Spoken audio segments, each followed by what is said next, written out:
Today on the Horton Newscast for June 10th, 2016, Mistreatment of Natives. Mistreatment based on skin color, religion, beliefs should not be happening in today's society. Everyone should be treated equally, no matter how they look and what their beliefs are. This is not the case though. There are still many people in our society who get bullied because of how they look and what their beliefs are. Natives are often frowned upon due to many stereotypes. Many people think that all natives are poor, abuse alcohol, and undereducated and drug addicts. These stereotypes are not always true and are very hurtful to the native community.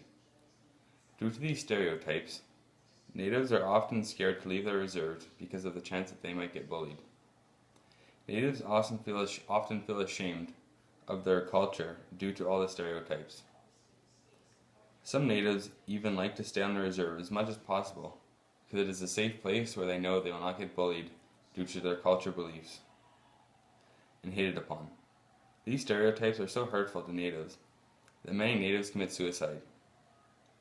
Statistics Canada from 2012 shows that 21.4% of native men and 25.4% of women living off reserves have suicidal thoughts.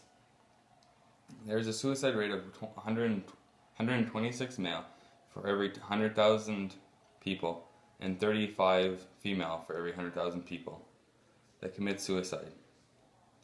Suicides among young people are a big problem in the Native community. Many of these people have these thoughts due to discrimination against their culture. Natives are sometimes told that they have no hope and no chance of having a good life. All this hatred against their community often leads to many natives becoming alcoholics and drugs. This is not the cause for many natives, but society has created a strong messaging of these stereotypes against them.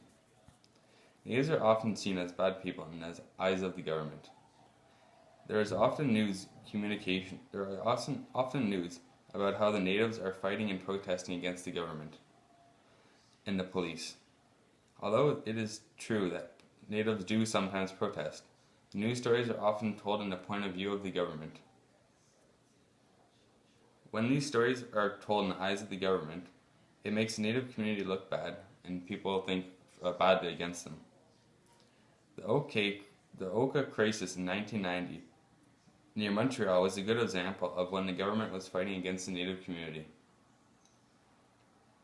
The government was fighting against the native community because the native community had barricades because they did not want the OK people to create a golf course on their land. When events like this happen, people will look at natives as people who are always fighting about nothing important, which leads to more stereotypes, causing natives to feel bad about themselves once again. In conclusion, due to the mistreatment that the natives have, it creates many negative effects on how they feel about themselves. Stereotypes are a big factor in the native community. Even stereotypes and other racist gestures cause natives to turn to alcohol, drugs, and sometimes even go as far as committing suicide. Mistreatment towards natives and any other race is unacceptable and should not be tolerated. Thank you.